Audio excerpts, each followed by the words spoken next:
Wessex, how are you? Yeah, I mean, I'm doing really well. How are you doing? I'm doing well. Hustletown, how are you? Yeah, of course, I'm reporting live from Memphis, Tennessee, home of the world's largest supercomputer and Elvis Presley. So things are going pretty well. Nice. Life's good. A lot of pickleball too. Got to throw in some Good. pickleball. Hustletown, how are you? I'm doing pretty good. FSD driving, 12.5.1.1. Pouring myself a drink right now. Good. Alexander, Hello, I'm good. How are you? I'm good too. About Tesla, how is it going? What's the latest on FSD rollout? Hi, Ayman. Um, we still have some updates coming on the 21.5 version, so 12.5.1.1 FSD. So there are still new installations coming, so I'm not sure why it's so slow or why they're doing this at all, but it's interesting to see. And we're no big moves, but the expectation is that 2024.26.5 version is supposed to go out hopefully sometime this week. So maybe by the weekend we'll start getting it, which is the big merge with 12.5.1.2 and the latest summer release. So that's the big update that everyone is waiting for. It's already being tested by employees, from what we hear. I hope Omar will get it first. Are you still on .1.1, Omar? Yep, but I'm excited for that summer update. I do like how they added the weather forecast and the sub destinations, and also how you can make the light bar brighter. So it's cool that they're merging all the latest summer update features with the latest FSD. Yeah, it's exciting to have everyone on the same version. Finally, it's only happens like a couple of times a year, 2-3 times a Well, it year. happens when they're about to send the update out to everybody.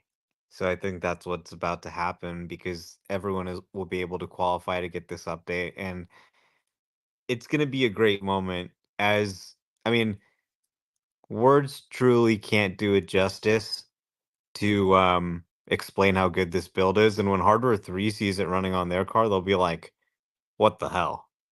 I mean, I'm here with my girlfriend. Do you want to, like, what do you think about the update?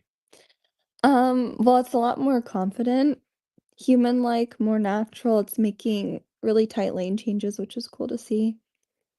And have we had a lot of interventions? No, not at all. Okay, just to clarify, did Omar tell you what to say and make you sign a document before you speak and holding you hostage or anything of that sort? Uh, well, I can't confirm or deny the holding me hostage part, but but no, I wasn't even paying attention to what he was saying before he asked me that a second ago. And you were using it a little bit yourself when you took the car out, right? I was, yeah, that was cool. How did it do? Or how was it being in the driver's seat? It was great. I felt I really trusted it. Wasn't, scary or anything. Yeah, it used to be scary. Now it's very calming. So, yeah, people are going to love this. And the hands-free, I was blown away by about Tesla's statistic that 75% of people don't have hands-free FSD yet. I mean, like the early access people have been using 12.4, 12.5, 12.1.1, several hand-free updates, and it still hasn't gone out to most people. So the hands-free is a game changer, but also the driving model itself that's 5 times larger is just as crucial. I have a question for the girlfriend. The question is, who is the better driver, FSD or Omar? Oh, FSD. Yeah, Oh, my wow. driving's a little She, A scary. little chaotic. she did Yeah. not even hesitate for 1 second. Look at that. All right, well, thank you very much. And you're always welcome to come up and share your views as well. Let's go to Habib. Habib, Did you hear all that? I just got the back end of it. He said you should sell your Taycan and get a Tesla with FSD. When are you going to get a Tesla with an FSD, sir? Hey, Habib, you know what I was thinking? So we have two sponsors now. By the way, this episode is sponsored by Joa Life. Use code TSLA Live for 5% of your purchases. The link is at the top of your screens. Thank you, Joa, for sponsoring TSLA Live. Habib, I was thinking to maybe open up the sponsorship to individuals and have them give me a paragraph to read for the subscription price. They can subscribe on my profile. And then I thought, you know what? Maybe Habib will sign up and make me read about something about Taycan. And I'm like, there's no way I'm ever gonna say Taycan instead of Taycan't. So then I would like reconsidering my decision now. What do you think?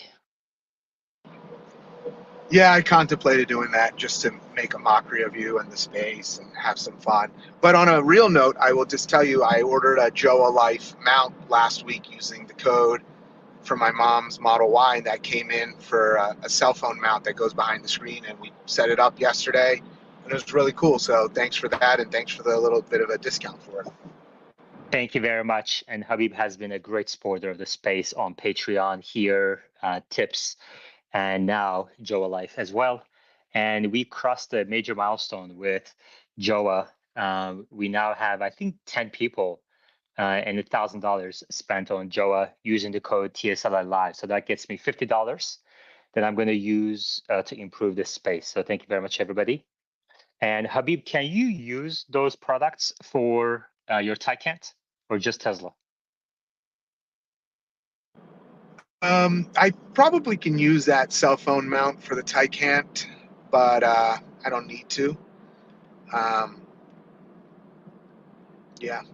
Speaking of which, by the way, when are we getting FSD on the Cybertruck? I love driving it, but now I just want to be driven around in it.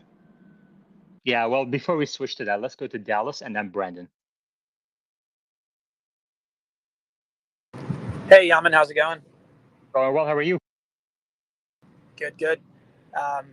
Counting down those 10 days that Elon talked about. We'll see. I guess, isn't that today or is that tomorrow? I'm losing my count here. Well, the definition of a day is, gray area. So just give it like 10, days, weeks, who knows? Business days versus weekends. Yeah. Right, exactly. Brandon, it's going to come at some point. Brandon, Hey guys. what's your question? Well, I've jumped in and out of this space from time to time, so I apologize if this has kind of been discussed previously. But so I have a Tesla. I subscribe to FSD, and strictly more so just to kind of follow the progression that it's having.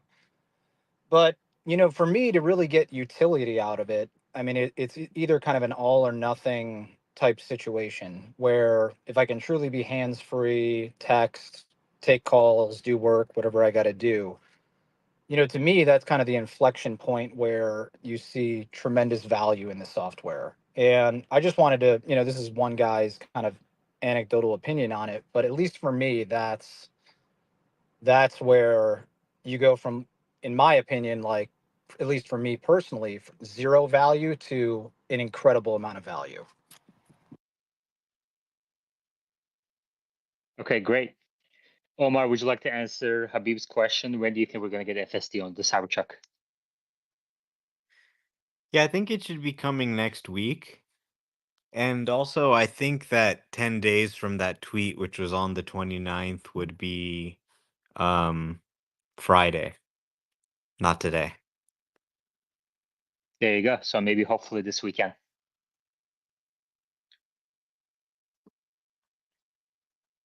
All right. Omar, what did you think of Rivian's earnings yesterday? I thought it was scary. They are playing with dynamite here. They really are. And they're on the earnings call all confident. Whoa, da da da da. And it's like, wow, you're really burning through your cash very rapidly. R1 is still losing more than $30,000 per vehicle. They reaffirmed their guidance for positive gross margins, but they're going to have to increase spending to ramp up R2, and it's clear that they've got less than a few years of runway, even with this Volkswagen joint venture. They say they're going to finalize the joint venture by the end of the year. That would secure access to the other funds, but there's still a risk that something goes wrong and they're not able to do that. I mean, I expect they will consummate the deal because they desperately need the capital, but it's a little bit of a precarious situation. And they outlined some new risks that I thought were interesting. In particular, they mentioned saving $2 billion as they started to get more concerned about their cash situation. They postponed the Georgia production plant and said, we're going to make the R2 in Normal, Illinois instead. But they're actually now talking about some downtime on the R1 line that's going to be related to reconfiguring the factory to produce the R2. So not only is there, I think, a bit of a cannibalization risk from the R2, where R1 customers may not want to buy the R1, they may want to buy the R2 because it's much cheaper. The average selling price of an R1 is more than double the $45,000 price they're advertising for the R2. But, if you have downtime as well, then there really is the chance that the ramp up of R2 not only costs a lot of money, but also hurts the top line as well because they're seeing fewer production i- of the R1. And that wouldn't have really been the case if they'd started production in Georgia because they did this cost saving move to try and squeeze it into the normal facility. They're now having, these issues with the R1. And, some of that I think is just, well, it makes sense. There's inventory building up. They don't have that many orders. Rates remain high. The economy's still tough. They're having to do incentives like low interest financing, like Tesla and others, to try and move inventory. But that's kind of a new risk there. And, I'm not sure they're really taking this seriously. They're really walking on a tightrope here. Um, it is, really, really challenging to ramp up something like R2, and they're drawing down on cash. And even the Volkswagen deal, even if they get the full 5 billion, it may not be enough. And they just seem to be kind of cavalier about it.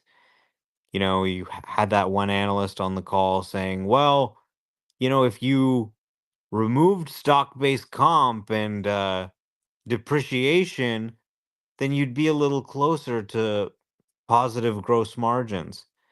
Well, yeah, if you remove all the expenses, you remove the raw materials, then, they're very profitable. But unfortunately, that isn't really how accounting works, that you can just, remove everything, adjusted EBITDA, right? So, I mean, I think it's a pretty concerning situation. They're, they've got a year or two left. They desperately need to consummate this Volkswagen deal. And the ramp up of R2 is going to be very difficult when they're still losing so much money on R1. Like, all the focus is on gross margin positive. Oh, are you guys going to get gross margin positive? Are you guys going to get gross margin positive? And they're still far away from that.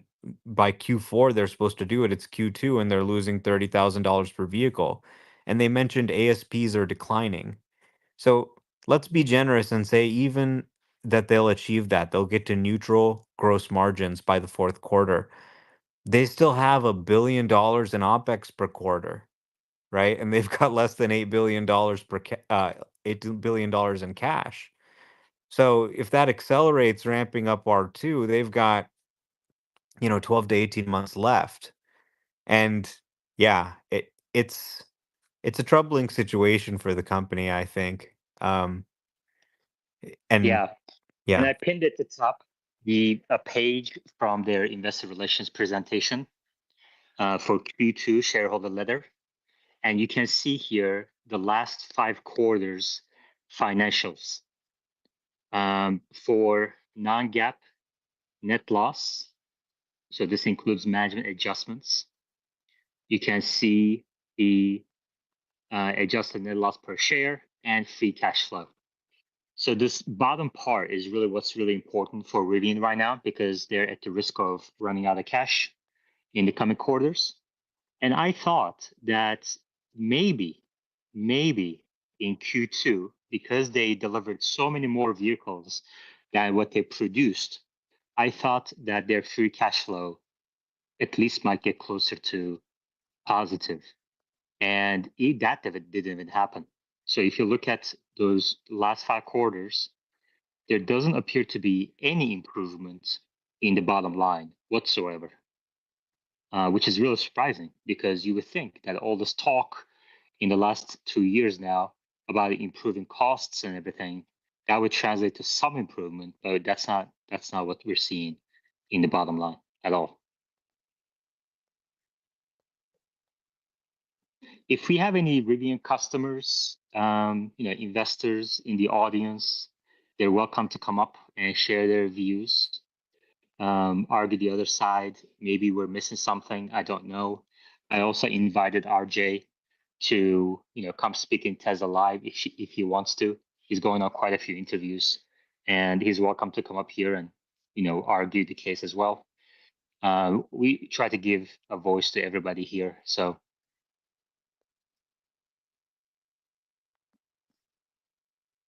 Echo Round.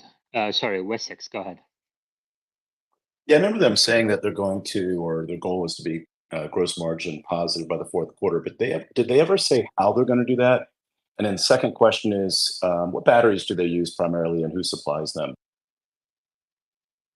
Yeah, they talked about on the call 4-pronged approach to get into gross margin positivity. I forget what all 4 of those are, but it includes something like negotiations with suppliers to lower the raw material cost, increase utilization of the factory and the equipment to allocate their fixed costs per a higher number of units. Includes selling ZEV credits to legacy automakers. And there's one more thing, but I forget what that. Oh, selling, increasing basically the ASP, increasing revenue per Right. sale. So that Which means seems like kind of a bold one. higher ASPs, but also selling software with it is a bold one, especially in this macro environment. Omar, what do you think? Well, I mean, they're basically saying, look, we're introducing this new tri-motor and this new quad motor, and they're going to sell at much higher prices. Basically, what happened in the boardroom is they saw Foundation Series Cybertruck for 100K and said, crap, are we like missing the boat here if there's a market for this at 100K? Are we not addressing this? So they said, okay, we better come out with some more expensive versions. That would really help us. So they came up with these, but they mentioned on the deck that ASPs are declining, right? They've been declining for several quarters. That's really determined by the market. So, I think certainly a quad motor or a tri motor that's super fast is awesome, but is there really going to be a huge reversal in the trend just because of this new product that consumers suddenly want to spring for the top end version, especially when there's a ton of inventory of vehicles that are just not as expensive, 70,000 instead of 100,000. So it seems like a hopeful assumption at best that ASPs will increase. More likely scenario in my mind is that they actually just have trouble getting these new variants to market, and that the market continues to sag, and there continues to be inventory, there continues to be amazing deals from Tesla and every other legacy automaker that's selling EVs, and that their ASPs probably stay flat or even decline a little bit. Yeah. Not to mention that the resale value of R1T and R1S is now at all-time lows. So that kind of shows it could be an indication of softening demand for these vehicles. But we wish the best for them. I hope that they survive. I hope that they succeed. And again, the door is open for RJ or anyone else from Rivian to come up and speak to a group of Tesla investors. On a regular day, we get 5,000 to 10,000 people in this space, who are investors in Tesla, who are always looking for other EV opportunities to support and invest in? I predict that 1 year from today, Cybertruck alone will have more deliveries than Rivian's entire product lineup. Yeah. Okay. Alexander. Does Rivian sell cars outside the US? Not really. They have a few deliveries in Germany they mentioned yesterday, but for the most part, it's very US focused. And there were a lot of questions on the call yesterday about the Volkswagen deal and if that could potentially help them in the European market, expanding into new segments. But, really, they mentioned R1 is more of a US focused vehicle, and that R2 is really going to be their opportunity to have a globally homologated vehicle.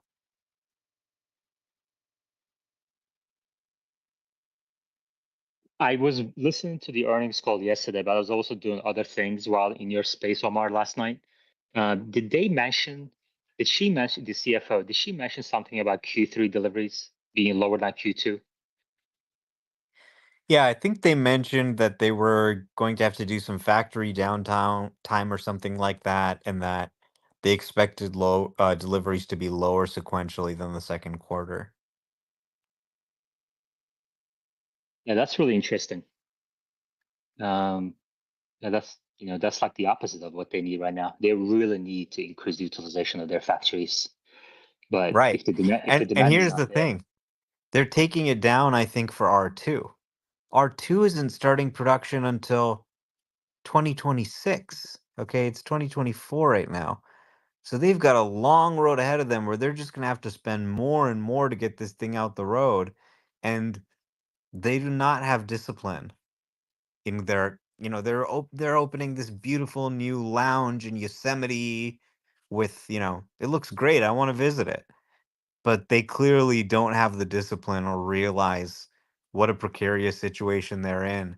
When you have $14 billion, it feels like all the money in the world, but they're burning $1.5 billion a quarter, and they have less than 8 billion left in the bank.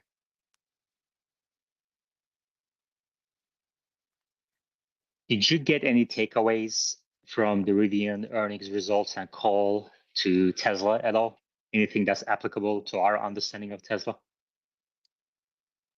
Um, Not really, other than that the EV market is weak right now. So, hopefully rates coming down can change that, but you also have the economy weakening. There's been an excessive build out of EVs, and demand did not grow to match the increased capacity. So you have a situation where pretty much every brand is just giving crazy deals to get rid of these EVs. And it's not a situation where anybody's making a lot of money. Okay. Any other questions on Rivian? Questions, comments? You're welcome to request to speak. If you're on the speaker board already, you're welcome to raise your hand. Any other comments from the speaker board about Rivian?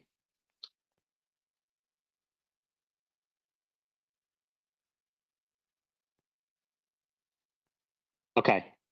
Echo round. You may unmute yourself and go ahead.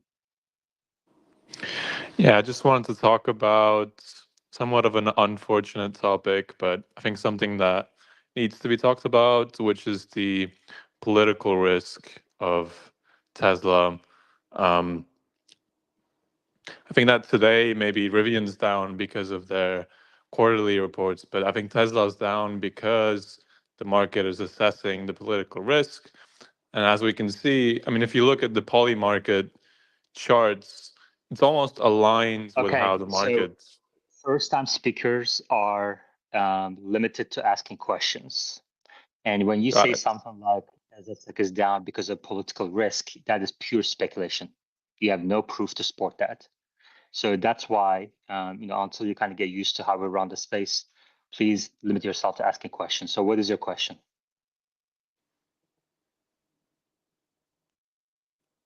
Right. The question, it's more of a statement, really, that I think we need to. Yeah. First time speakers are limited to asking questions. Okay. A related question is at the top of your screens. We already have 36 people who replied. There's some discussion going on about this question at the top of your screens. Do you think Elon Musk is distracted, Omar? This is something I hear very often from people. For example, there is a space going on yesterday. This guy called Danish was a co-host. I forget the name of the host, but he's a well-known host who usually hosts about geopolitics. What's his name? Do you remember? No, I can't remember his name. Anyway, so they were talking about Figure AI, and some people outside the Tesla community are reaching the conclusion already that Figure AI's robot will succeed more than Optimus because Elon is distracted. And this sounds ridiculous to us. Obviously, we've been talking about these things for a while, but this is a widespread belief outside of our tighter community. So the question is, do you think Elon Musk is distracted? What do you say to those who hold the opposite position opposite to yours? Would you like Elon to be more or less involved in politics, and why? Do you believe his posts, political posts specifically, have impacted Tesla sales in a material way? Well, I think Elon Musk distracted can get more done than most of these people when they're fully focused. I mean, look at this FSD that's running on my car. Go check out some of the videos. I know they're boring, but just like watch it for a little bit. Look at all the little things it's doing. It's just doing everything perfectly. So if this is him distracted, just imagine what he could get done if he was actually paying attention. I can't even imagine it, right? So, I think the execution really says it all. People they become biased because of politics. They become angry. They want to see him fail. But the only reason people are listening to his political opinions is because he has demonstrated some of the most incredible engineering we've seen in our generation. And, I trust him. I think he knows what he's doing. The Democrats are picking a fight with him. He didn't do anything. He just made Tesla successful. There was a short squeeze, and they decided he was a bad guy because the stock went up too much. Now he's an evil billionaire. They stopped inviting him. They said, we're going to, boost the unions. We're going to give $7,500 to people who buy a union EV. He was the Democratic hero. He started the business that stopped climate change. But once he became successful, he was evil to them. So he's saying, this is not good. What do you do when one candidate hates you? When they want to stop your business? You vote for the other candidate. People have very strong feelings about Trump. I don't think he wanted to support him either. But he's taking a risk here. I think he knows what he's doing, and I trust him. Some people will be very upset at him. Some people will maybe go buy a different car. We may lose some sales. But there are also some people who are discovering him for the first time. I talked about my follower from Georgia, and they're discovering them for the first time, and they're also buying it. So, you know, the the self-driving car doesn't care about what your politics are, right? People just want to get in the safest, best self-driving car. They need someone to make millions of them. We need someone to make millions of these robots. That's really what matters. And, people are going to be silly. People say all kinds of wrong things all the time. People said, oh, well, Nikola and their hydrogen semi will really dominate the market because you don't have to recharge. And that ended up being Right. completely wrong, right? Right. All right, we have quite a few people sharing their views in a reply to the. Let's stay on this topic for a little bit. Let's go to Rakasis. Rakasis, you may unmute yourself and go ahead. Rakasis, you have to unmute yourself for us to hear you. I got you. Thank you. Thank you for having me. My question is very simple for those who feel Elon's distracted. I mean, how do you measure that based on tweets? I mean, I can go to the bathroom and crank out 5 tweets that'll impact the people I know. So how do you just measure how distracted he is? That's my question. Yeah, that's the other assumption that, whatever he's tweeting about is what he's doing. You don't know what he's doing based on what he's tweeting. Like, he bought this company, he's going to have to tweet, you know? That's part of his job now. But it doesn't necessarily mean he's not doing his job at other companies. He's not at the Tesla facility in Texas. He's not at Starbase. So, yeah, tweets can't tell you how someone spent their day. Dallas.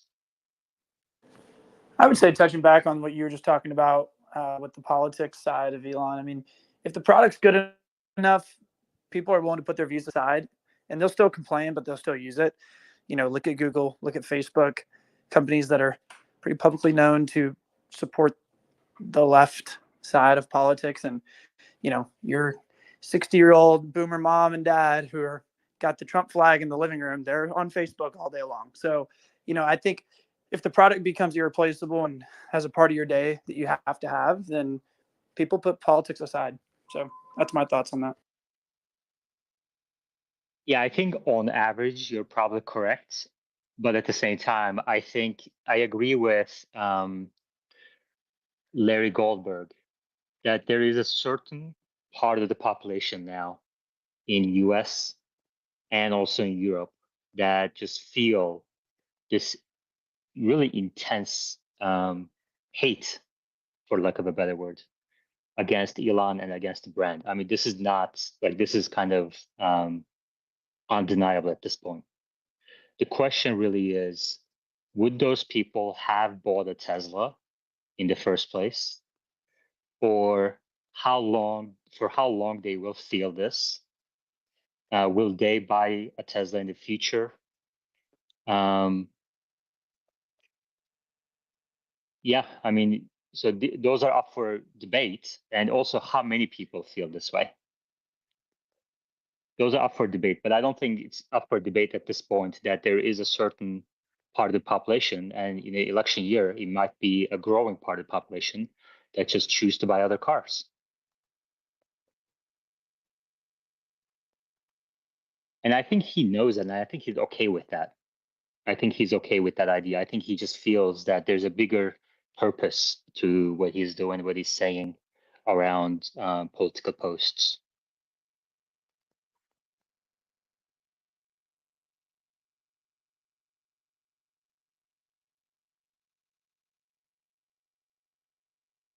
Omar, do you have a way of kind of understanding how many people are in that group? I think that if people are making decisions, they're really primarily looking at things like the cost of the vehicle. And you look at some of these deals that the other companies are offering, sometimes the car is the same price, sometimes the Model Y is even lower, but they offer these financing deals and sales incentives where the monthly payment is much lower for these other brands.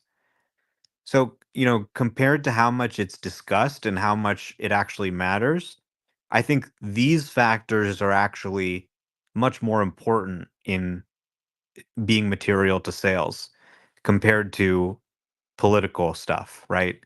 Only some people are political. It feels personal, it feels loud, but really, most people are not doing something that is, costing them money or like making them sacrifice something just for politics, right? I mean, people always want to make, they want to say, hey, okay, you're doing this, we're going to punish you.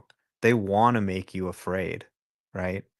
They want to make you afraid so that you say, oh, please be quiet, Elon. Please don't do this. These people are threatening us. They're going to destroy our business. But the reality is, the impact of this is much smaller than it seems. When you talk about, the sort of global glut of EVs, this is a global phenomenon.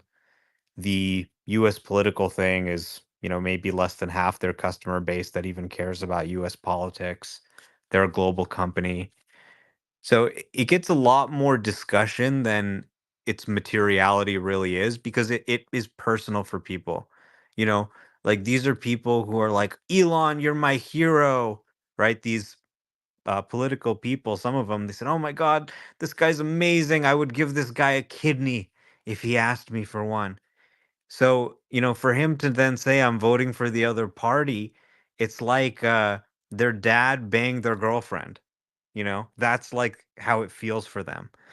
And they're like, oh, Elon, how could you? And their friends, now hate Elon, and he was their personal hero. They had a poster of Elon on the, wall of their bedroom, and it had his quote, remove the part or whatever.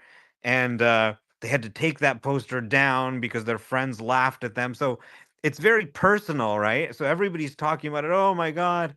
But, you know, we're not going to sell any cars in the future. Okay. This is, eh, if it hurts the sales a little bit, we're moving into a future where we're not going to sell cars, right? And all these people saying, I'm never going to buy a Tesla. I would never buy a Musk product. Then you realize, wait a minute, I'm reading this on X. So I think when they see the product, it just speaks for itself. And they're going to try and scare you and say this is going to be the end of the world. I support Elon doing whatever he thinks is right. I support him speaking up, even though I don't agree with a lot of what he's saying. I mean, like some of it, I don't support vote. I'm not going to vote for Trump, for example. But people should be able to say whatever they want and not have their life destroyed for it. I think this is a big part of why this country is just a governance disaster, and a big part of it is because we have this political climate where people don't want to listen to each other. Even one of the most successful entrepreneurs of our time, hey, maybe we should listen to what this guy has to say, not just take it all blindly, but maybe it'd be interesting to hear what he has to say. But no, people are just like, you can't speak out. We have to leave this to the politicians, which I don't really agree with. Okay, just a reminder for new speakers. When you come up to speaker board, stay on mute and raise your hand and wait for me to call on you. Just look at Hustletown, how he's so nicely waiting patiently for Omar to finish with his hand up, and now he can speak. But Mr. Tesla, you have to stay on mute, and if you don't, I will move you down to listener. Hustletown, go ahead. Just speaking on, I mean, Omar hit nail on the head, but I got this neighbor over here that bought the Cadillac Lyric, and she's had problem after problem after problem. And when I asked her, I was like, why didn't you just get a Tesla? She was like, oh, Elon Musk. And I'm in Southeast Texas. This is a red state, but a very blue city of Houston, right? So when I looked at her, I was like, how do you make a $40,000-$50,000 purchase because one man irritates you? And I said it not to be demeaning or anything, but she kind of understood. And I took her for a ride in the FSD. She's like, I can't believe I I just wouldn't buy this product because I loathe this man. And I was like, I don't agree with everything that Elon says, but the products, they're undeniable. And she kind of her next vehicle, she wants a Model X. But I think people are going to have this visceral reaction to the man that they thought was a champion and now is fighting for the enemy. But overall, they're going to make these huge purchases, hopefully not with their emotions, but with their logic. Okay. Tom? Hi, just making sure you calling me. Is that correct? Correct. Great. So I just wanted to let y'all know, I have a lot of conservative friends who drive Teslas, I have a question for the panel as well. And it seems to be just I'm noticing that more of my friends who have the disposable income and want the luxury item of an electric vehicle, some of them are going down that road and purchasing them, especially the cyber trucks. They seem to be, taking off a little bit here and there, but I think there's a misconception that Teslas are the only, or EVs are the only vehicles that are self-driving. Most brand new Ford trucks, you can get them self-driving these days. Mercedes as well, many vehicles. But my question, especially for Whole Mars, because I noticed he had a tweet this morning, and in his tweet he said that in 10 years, most gas stations in America would be closed. I'm a veteran of the oil and gas industry. I'm fourth generation oil and gas. I ran for railroad commissioner in Texas, which is the agency that governs oil and gas. I just wanted to really ask you personally, is this your real personal belief, or is this just something you tweeted out, or is this actually something that you really believe, that there's not going to be many gas stations left at all in 10 years in America? And if so, how did you come to that conclusion? Sorry, you were breaking up a little bit. Mark, just question is, so you tweeted something about gas stations going away in the future. Do you actually believe that? In 10 years, not just in the future. You said 10 years. Most gas stations, you believe, will be closed in America. How was it that you came to that belief?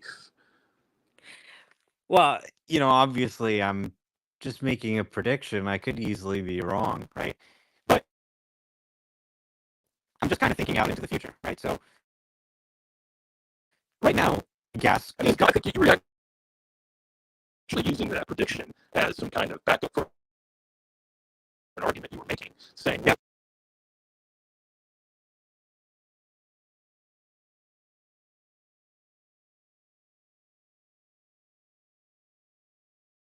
as some kind of backup for an argument you were making, saying, well, gas stations won't be here in 10 years. You're predicting. Now, you don't know that for a fact, but it's your prediction, right? Right. I mean, I feel pretty confident in predicting that gas stations locations will trend downwards in the coming years. So, obviously right now gas is dominant. 90% of new cars sold are gas powered. There's a huge, billion existing gas cars. So, clearly gas stations are not going away anytime soon. That's for sure. But battery costs have also declined 97% since 1990. If you look at the continued cost declines of lithium ion batteries that have been really consistent year after year after year, you look at the fact that EVs are actually will end up using an EV just because it's lower cost to buy, lower cost to operate. And then you really look at the growth of autonomous technology and the fact that the EV is the lowest cost of operation. I believe that's going to be the dominant drivetrain for autonomy. And so as you see people shifting to electric, as you see people shifting to autonomous transport, you'd have less and less demand for gasoline purchased at a traditional fueling station. Over time, some of the more remote ones, they'd have less business. They would start going under. People aren't visiting them. Maybe they start installing chargers, pivot their business there instead. Um, but I would imagine that it will become more and more difficult to find gas as there's fewer and fewer gasoline customers. In 10 years, I would think it would probably be pretty rare, like probably, you know, less than 10% of the cars that are running on the road. Really? Are you willing to make a bet with me on that? Would you be willing to wager your prediction or your beliefs? Really, you would? And wow, this is fantastic. This is amazing. This is wonderful. So as part of this space, we sometimes make coffee bets. This is a gentleman's bet, okay? And I can put you down for a coffee bet, but it has to be very specific. So what is the specific claim you're disagreeing with? I mean, he's the one that's making the claim that less than 10% of the cars on the road in 10 years will be combustible fuel engine. That's all vehicles on the road, every vehicle on the road, correct? That's what you're saying? Yeah. So another thing that we have to do is where in the US, right? Sure. Omar, That's what is he claiming, the US? Sure. Yeah. Is that the claim? Yeah. Okay. Yeah, the I'll write. US will probably be slower, but I think probably even in the US, assuming autonomy is universal, that seems, pretty fair. So, I think also defining on the road as well. I'm talking about really 90% of vehicle miles traveled, right? So if there's a gas car sitting around somewhere, but I think electric propulsion will make up the vast majority of vehicle miles traveled. Electric propulsion will make up the vast amount of vehicles miles traveled. Yeah, I'm Right, because talking. that's what depend. You need I'm fuel when you talking. travel. I'm talking about registered vehicles.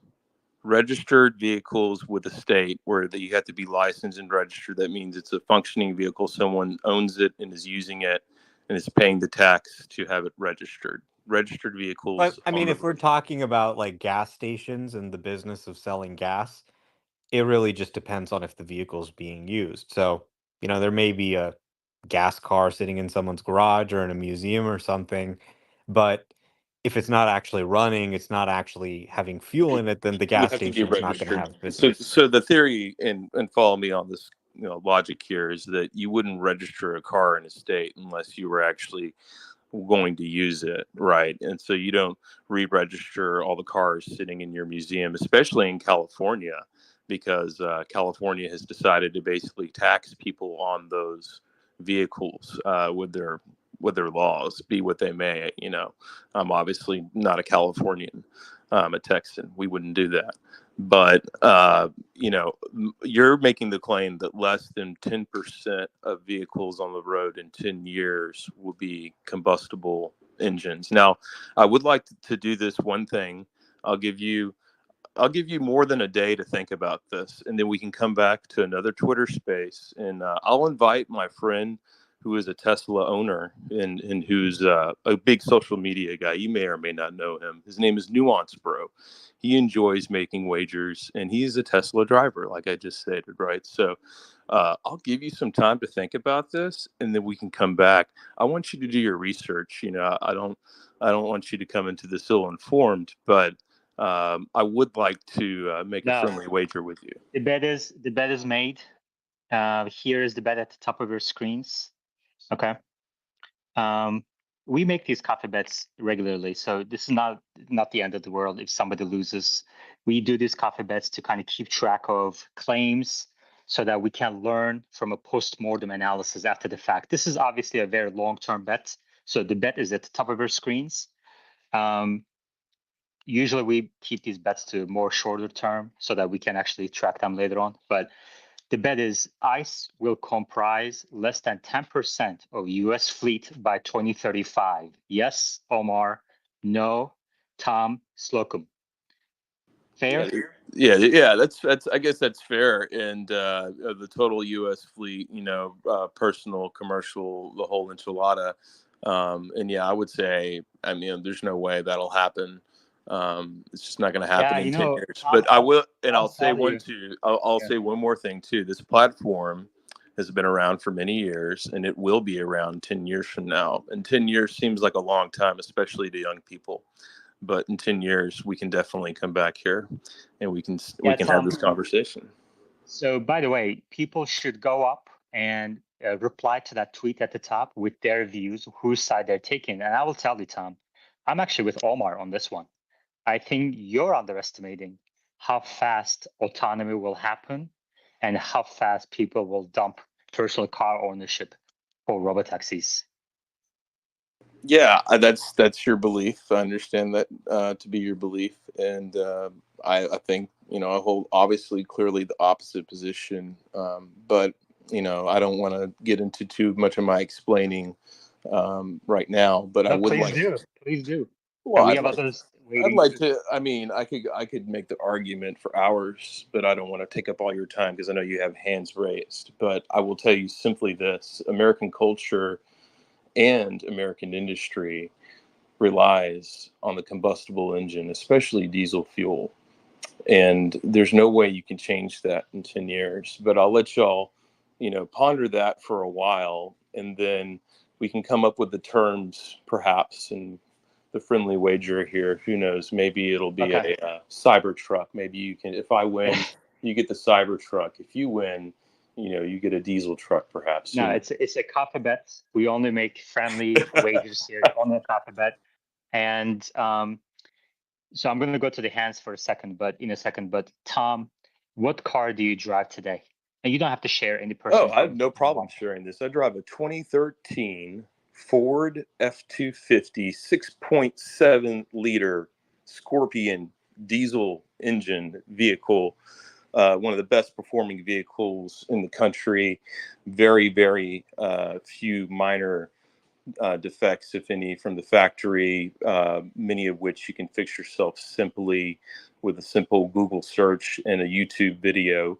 And I would say that I've gotten many miles of great pulling out of this truck for hours on end. And the only thing I've had to replace is the air conditioning fan. And other than that, everything else has been regular scheduled maintenance. And they continued to improve this engine. When I first got it, it made 375 horsepower. They upgraded the computer to overcome Dodge's new engine that had come out. Now that same engine makes over 500 horsepower off the factory line. The 6.7 liter Scorpion engine is perhaps the best diesel engine in America right now. And so if you have an opportunity to ever drive one of these vehicles, especially without the EGR on it when it's been deleted with a Pro Tune kit, you'll be shocked at how much horsepower they make. And pound for pound, I put it up against any vehicle in the world. It's also one of the Okay. safest in the world. If you get in a wreck, you're Okay, very likely to Tom. survive. So when are you getting your Cybertruck?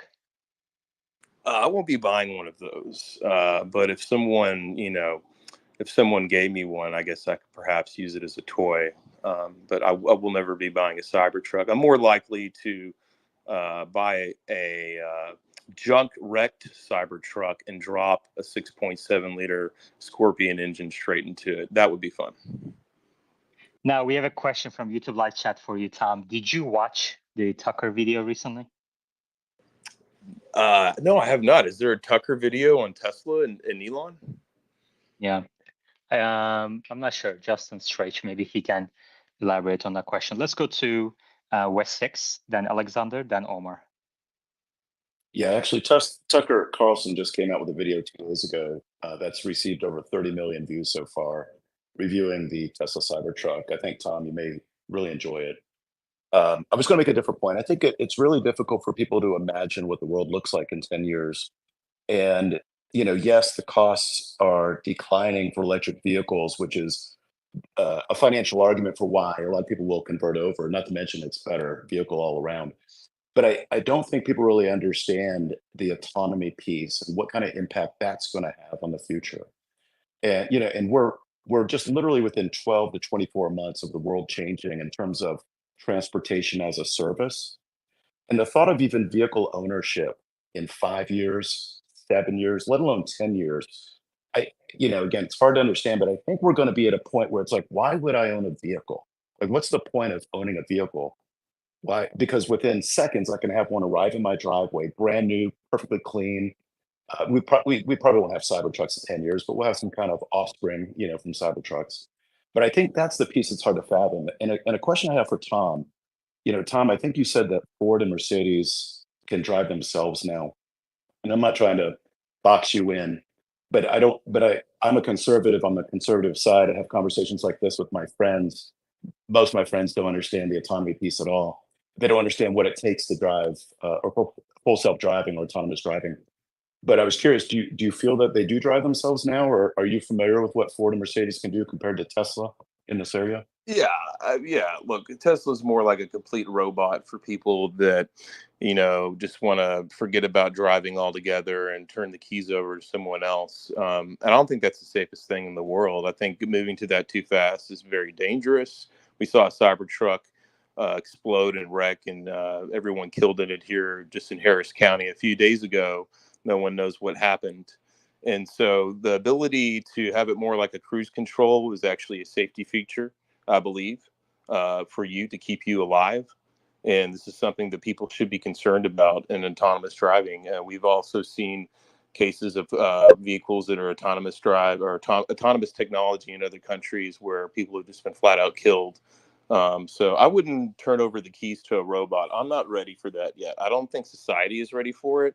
And I think that's really you're just putting society at danger when you're pushing that on everyone, to be honest, because it's just Okay. not where we're at. The technology isn't safe enough yet. We don't have what it takes to Okay. even have that yet. Okay. Let's go to Omar. Well, the Cybertruck doesn't have FSD yet. That incident where you're talking about is an incident where someone drove into a concrete barrier and died. They didn't die because the Cybertruck exploded. There was a fire after they crashed and died. So, you know, maybe check some of these sources of information you're looking at. The That's fine. FSD, the FSD really it's a supervised driver assistance system. You're still in control. You still have power, and these things are really fun to drive. The Model 3 Performance I have has 510 horsepower. If you like driving your car, you'd probably really like driving a Cybertruck or a Tesla. But, anyway, I digress. I think, you know, the main thing that I wanted to say is I don't actually agree with the wording of this bet. I would be on the no side of this bet. So I think you have to be careful about how you word it, right? So That to was your say claim. That was a claim you made on no, stage, just no, in the recorded that's space. We no, can go no, back like 20 minutes. You can hear it. no, it's not. I'm about to explain why it isn't. This is a little bit of a misconstruction of what I said. So the US fleet is around 290 million vehicles. So, assuming a minimal amount of these cars aged out, you'd need about 2.9 billion EVs. So there's no way you can make 2.9 billion EVs in 10 years. That is not what I'm saying. When we were talking about really gas stations and why gas station businesses would die out, I think it's because in the future, everybody is going to be using autonomous electric vehicles. When you try this technology, you see it can drive better than a human, safer than a human. It's focused all the time. People are not going to be driving around themselves. They are going to be using software to get around, and they're going to be doing other things. Driving will probably be, a recreational activity that people do sometimes. They go out to the track, but it won't be a daily part of getting around. So, more than 90% of vehicle miles traveled will be in autonomous electric cars. And that's why the demand for gas will be much lower than it is today. So, if, let's say you were able to improve the efficiency of a car by 5x without an increase in demand, and let's say you had, 290 million cars. If you increase that by 5x, then you may only need 60 million cars to serve the demand of 300 million cars. Let's say demand doubles and you end up with 120 million autonomous cars. There may still be 120 million autonomous cars compared to 290 million gas cars out there. But if they're not being used and 90% of vehicle miles traveled are on the autonomous car, then there isn't going to be much more demand for gas. I would imagine that gas in the future, rather than being retailed at a gas station, would probably be shipped to people's houses directly for people who need it. And, I don't hate the fossil fuel industry. I recognize we need to keep our country running. Fossil fuels are, in many cases, the best way to do that today. The technology is still scaling, it's still growing, but I think the writing is kind of on the wall. And it's not because there's anything wrong or immoral about fossil fuels. It's just that technology improves over time. We didn't get rid of CRT televisions because there was anything immoral about them per se. We just came up with improved TVs. Yeah, so this idea that we're going to be using electric vehicles to do 90% of all mileage in America is really, really out there in left field. And I will gladly take any kind of wager you would like to put up against that. I mean, no problem. Doesn't even have to be in this space. We could do it someplace else.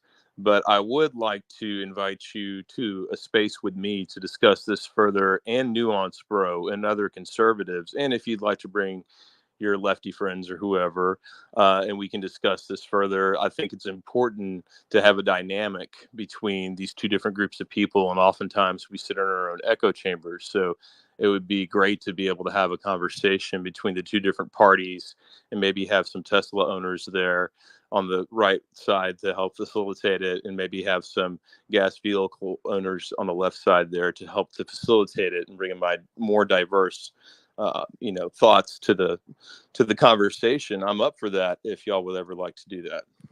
Yeah, sure. And, I don't see this as a political issue at all. I don't see myself as part of the left.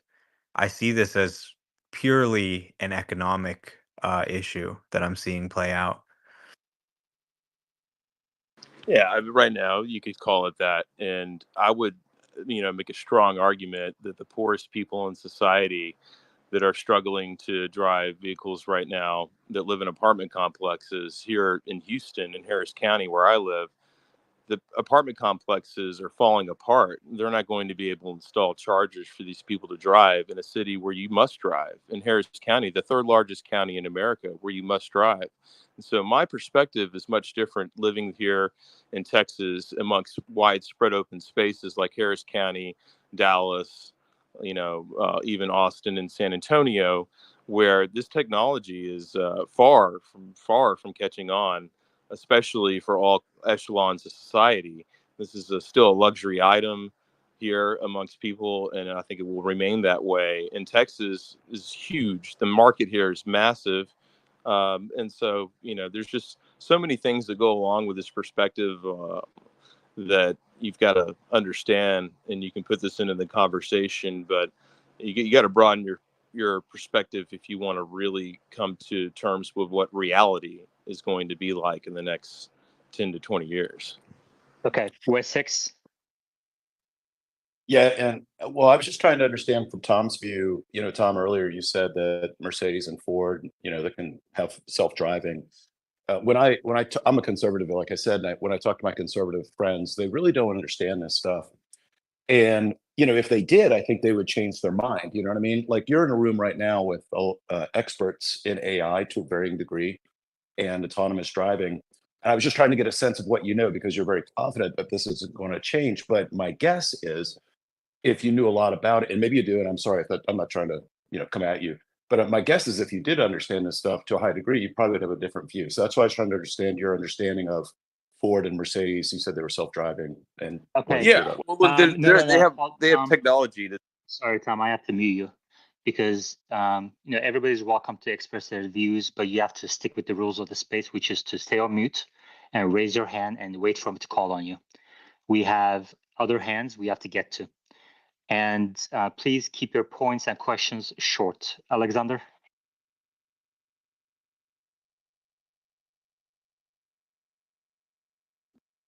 Can you guys hear Alexander? Do you hear me now? Yeah. Okay. Tom, I wanted to ask you, do you think fossil fuels will be cheaper in 10 years? And do you hold the belief that oil is an endless resource? Okay, Tom? Okay, I'm allowed to answer. Okay. So, yes, I believe that fossil fuels will continue to become more expensive. They always have over the course of history. Now, there's been times when it's flatlined and it's gone down a little bit, but that's just expected to happen, right? We don't expect fossil fuel prices to reverse. Also, there's theories about reservoirs replenishing themselves, and this is actually true to some degree. You can go in and recomplete wells and old reservoirs, and you'll notice there's this big surge of production. Flush production comes in an area that hadn't produced in a long time that's been shut down. And so that production is coming from somewhere. And so it's migrating up through the earth. And so a lot of these reservoirs are actually capable of filling back up slowly over time. That doesn't mean they all come back at once, but there is actually some science to that. And then, as far as how much oil we have on the planet, we have way plenty oil on the planet for the next 10 years, oil and gas, hydrocarbons to power our planet. There's no doubt about it. They just have to be extracted in a good way. And for all you political science nerds out there, Saudi Arabia's government, even though they're a kingdom, run completely from the top down, they've done everything very successfully there. They've made more money than you can possibly shake a stick at.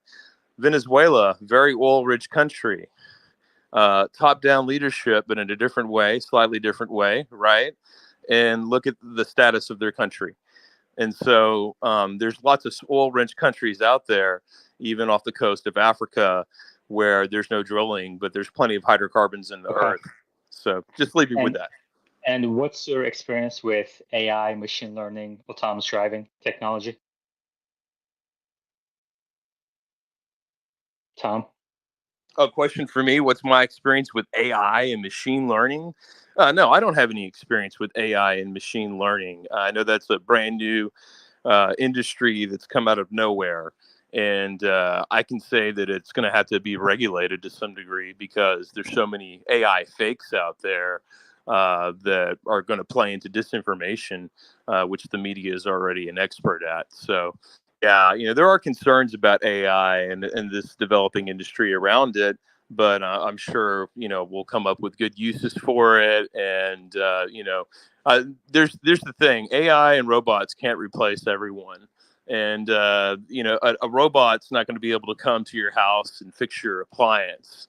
There's certain people out there making money right now. They're making more money they've ever made in their life doing blue collar jobs that no robot, or no AI, or no kid with a phone halfway around the world can fix. Just leave it at that. Okay. I mean, I can tell you right now, a lot of people in the space disagree with that, what you just said, that robots can't replace blue collar jobs. But I will give other people a chance. But before that, I just want to say this episode is sponsored by Joa Life. If you want 5% of your purchases from Joa Life, use the code TSLA Live, and the link is at the top of our screens. I really like that Tom is here and really enjoy his views. Thank you, Tom, for coming up today. This also makes a really great conversation because it is true that sometimes we get into these, echo chambers that we end up thinking everything we discuss here is widely held beliefs, and that's just not the case. And so, Tom, you're always welcome to come up every day from now on. And also on Monday nights, we have an AI space that I host at 8 p.m. Central, 8 p.m. Eastern, 7 p.m. Central, and 5 p.m. Pacific. So you're welcome to join that as well and share your views. Okay, let's go to Omar, then Dallas, then Matt. Yeah, I appreciate hearing Tom's perspective as well, but I mean, I think a lot of this information is just out of date or incorrect. Obviously, Mercedes and Ford don't have self-driving systems that can do what Tesla can do. I mean, any Tesla built can do an entire drive on its own, end to end, without the human touching anything. Ford and Mercedes, they have systems that work that are an option on certain cars where you can turn it on sometimes if you're on a pre-mapped highway. We've discussed this before. He mentioned if you live in an apartment, you can't have an EV. I lived in an apartment for several years without parking and without charging. You don't need to have charging where you park. I mean, it's a benefit, right? It's like having a gas station at your house. You wouldn't say, "Oh, I can't buy this house. Where am I going to put my gas station?" You just go to the gas station, right? So I just went to a nearby public charger. I plugged in, I walked back to my apartment, and then I went back and got the car. So, even if you can't have a charger at home, it still makes sense to get an EV. Being the ability to have a gas station at your home is just a benefit. And even in Texas, where people drive at very high speeds and they drive further distances, I agree. It is much different than California, where people are going slow speeds, small distances in a city. Um, so it is more challenging on the battery, but at the same time, even the lowest range Tesla goes 270 miles. So, you got 30, 60 miles a day round trip. You'll be able to do that without stopping to charge. It's a pretty big battery pack. And then, the top end ones go 360 to 400. If you're doing a lot of driving, you can get one of those. I think Ford just surveyed their customers, and they said for the vast majority of our customers, their use cases would be better served by an EV, hands down. There's a lot of these stories that people have told themselves, and it's very widespread, right? It's not a common belief at all that EVs are good for anything. People believe, oh, the government will shut it down. You're going to have to pay for an expensive battery replacement. It's not going to work in the winter. All of these ideas are extremely pervasive, but they're just Right. not true. Right. Dallas? Yeah, first off, Tom, I wanted to also say thanks for coming into the space and speaking your mind. I think it's important to have views from all sides, and we align on a lot. One of my concerns that I think you brought up earlier is Texas has a lot of applications for towing. And right now, the way the world is with EVs, towing is difficult. Range is a problem. I mean, I think I saw a video recently that, the Cybertruck was getting a 1 kilowatt per mile.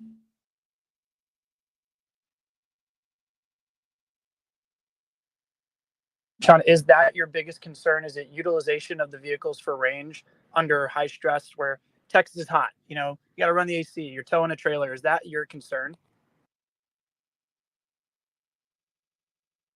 Yeah, Tom, let me ask you that question in a different way. What are the 3 reasons why you would never buy a Cybertruck? Yeah, just kind of like, towing's definitely towing. I mean, so one, towing capacity. yeah, towing range is probably the biggest issue, but also the durability of the truck itself. If I sent you pictures of my truck, it looks like I drove it through an oil field. You know why? Because I drove it through an oil field. That's why. Okay. Not only once did I drive it through an oil field, I drove it through an oil field hundreds of miles off road in 4x4 mode. Not only did I do that, I drove it through an oil field hundreds of miles at 45, 50 miles an hour. Now, Tom, why would you have to do that? Because it's literally on lease roads in the middle of nowhere. My friend Matthew Cohn is down below in the audience. He knows exactly what I'm talking about.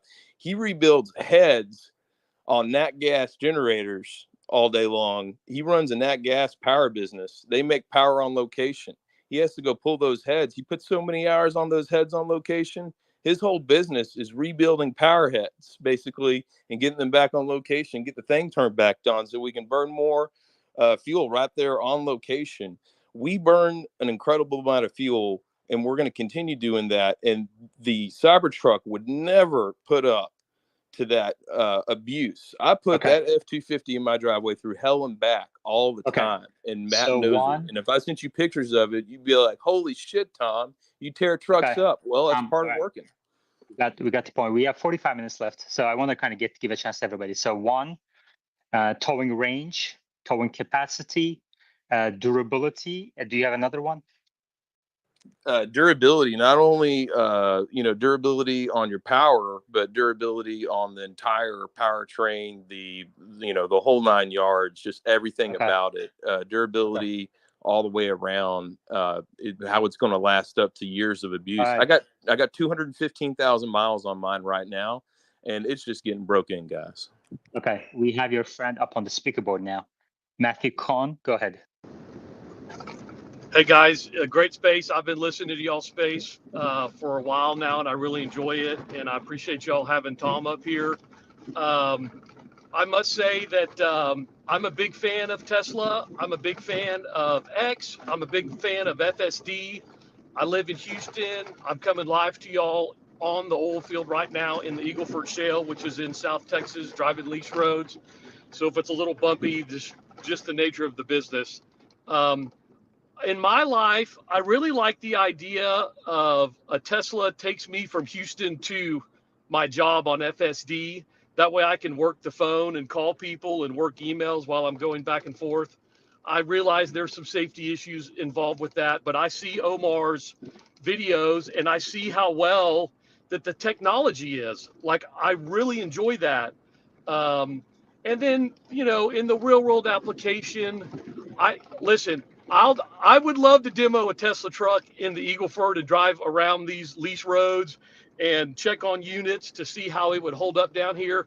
I saw Tucker Carlson's video with his neighbors with the Tesla trucks, and they loved it. And they all had guns in their cars and they were driving around. I think the biggest hurdle, though, and Tom, you mentioned this earlier, you have to compete with diesel. The world moves on diesel. And so that's the biggest challenge that electric vehicles are going to face. And for us in Texas, we drive a lot. We put 150 miles on a truck just down here in the Eagleford Shale, going from location to location. So I don't know how the charging would work, and I'm not sure if the infrastructure is up to speed here, but I really enjoy y'all's space. And if you have any questions, I'm happy to answer them. Thanks for having me up for a minute. Thank you, Matthew. Let's go to Ellie.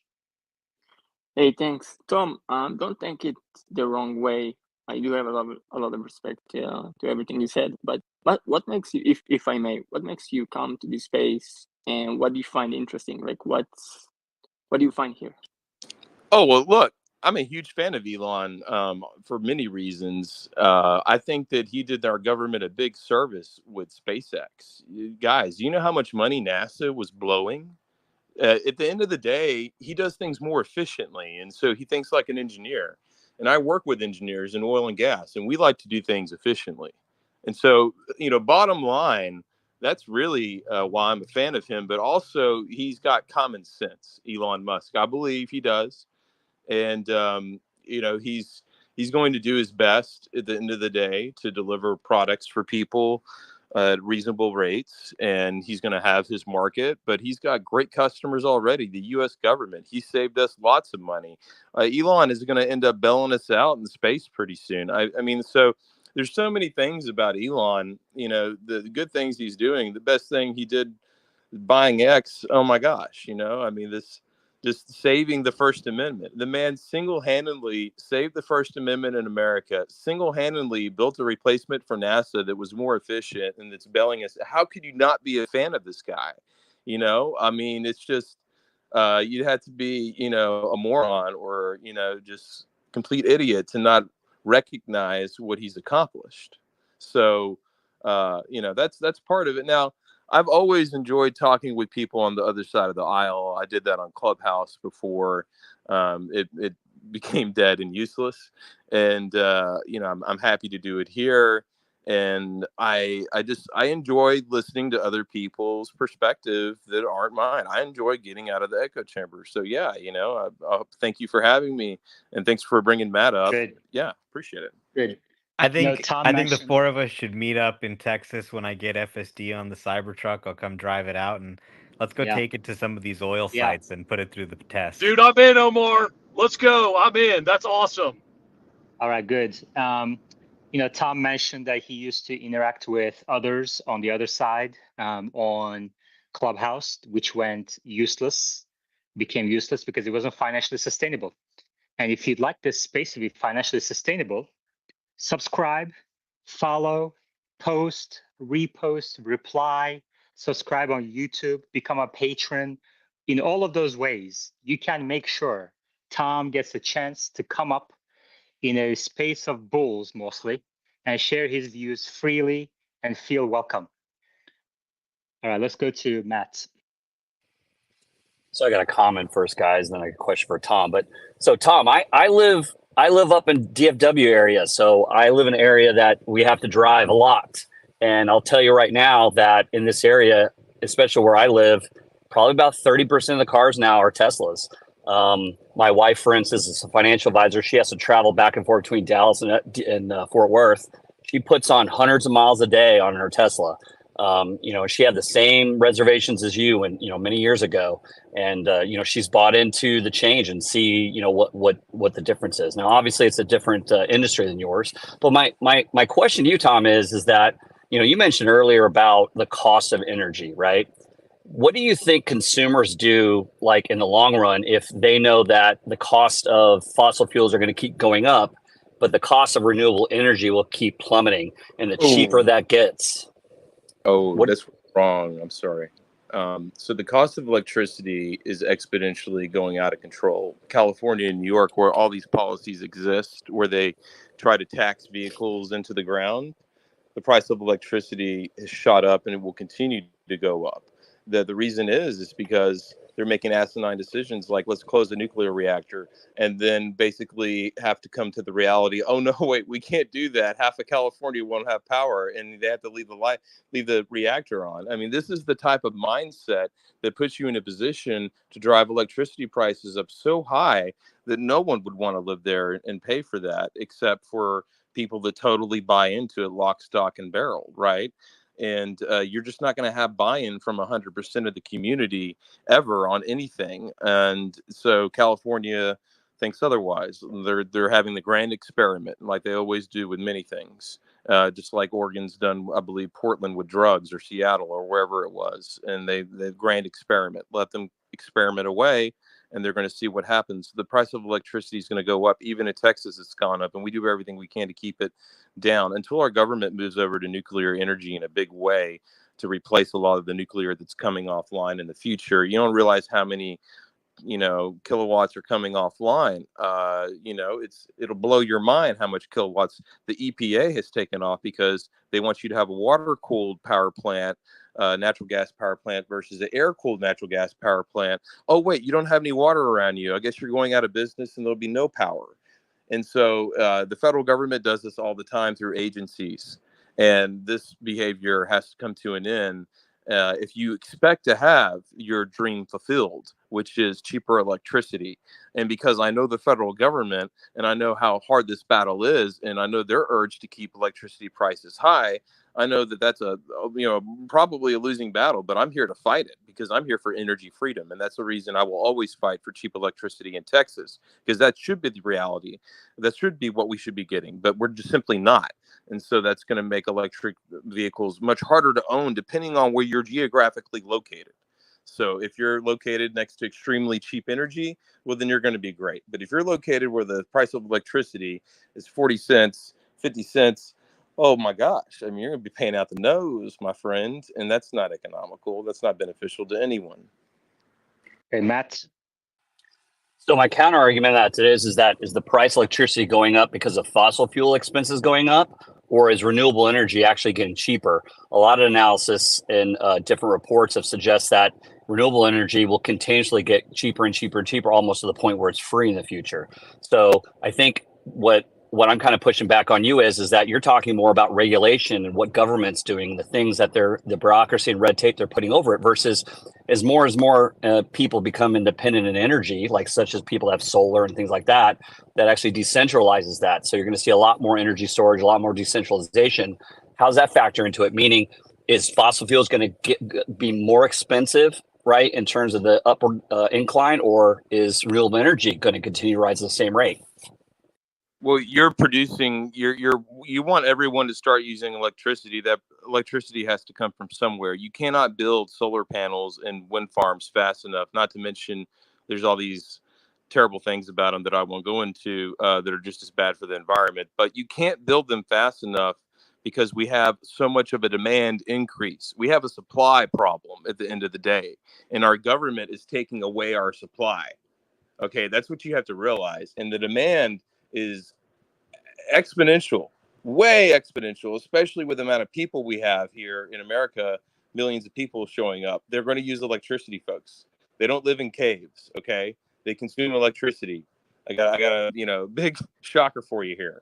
So you fill up the country with more people, you make everybody use more electricity, and then the government comes in and starts shutting down all the baseload energy used to produce that electricity, and they don't let you build nuclear plants.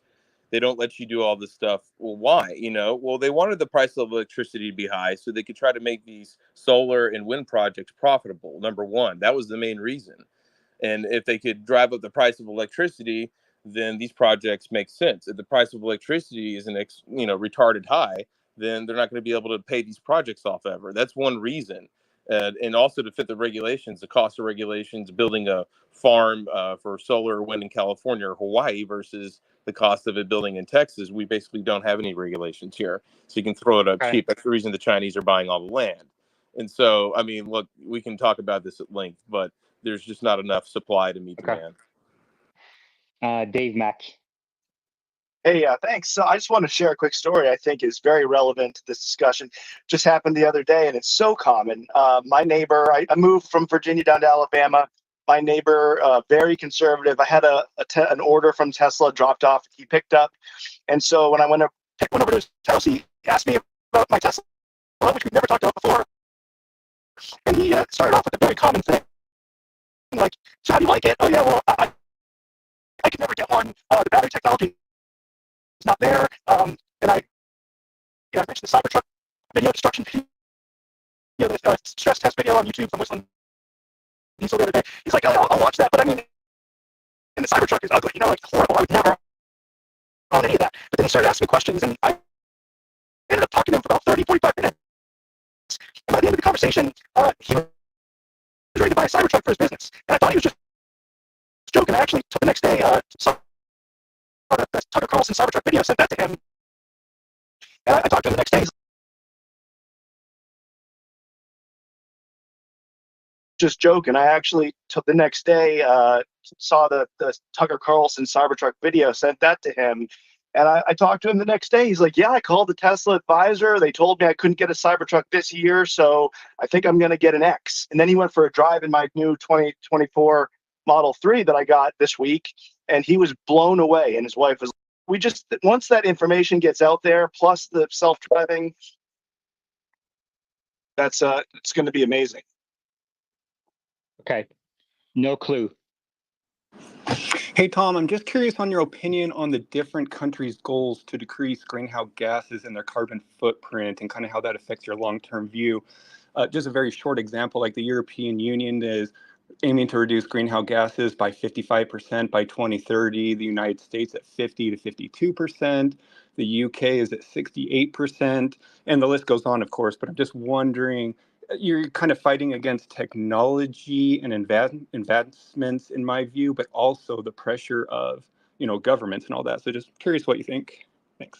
I mean, you're just moving around where the greenhouse gases are being produced. An excellent example of this is a DEF EGR in a diesel truck. That is an exhaust gas recirculator using the diesel emissions fluid that is required by the state of California. And because of that, it got put on, every truck across America.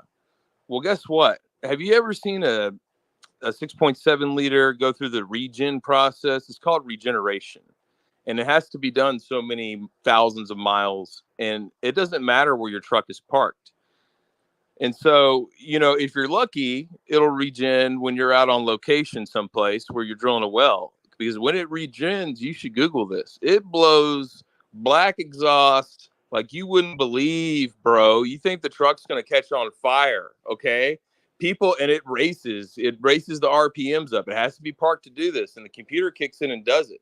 And when it does it, oh, shit, it does it. Now, you can cancel it, but it'll have to want to do it again. And so it did this once while I was parked in a really nice suburban neighborhood in Georgia. And I was sitting on these people's porch, and I left my truck parked out in the street.